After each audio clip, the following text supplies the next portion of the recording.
योगजलधिपयोनिधिं वियोगशरदि महापथिं भाग्यभगितिशकावृतिं भोगभुवनभवाकृतिम् रामस्मरणमुजागरं निरामरचननिशाचरं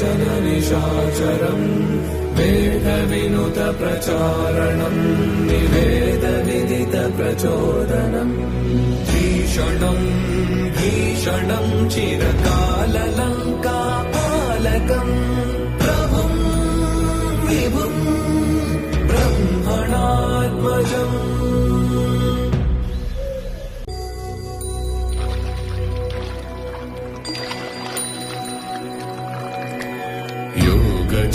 योगजलधिपयोनिधिं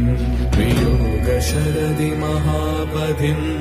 भाग्यभगितिशकावृतिं भोगभुवनभवाकृतिम् रामस्मरणमुजागरं निरामरचननिशाचरं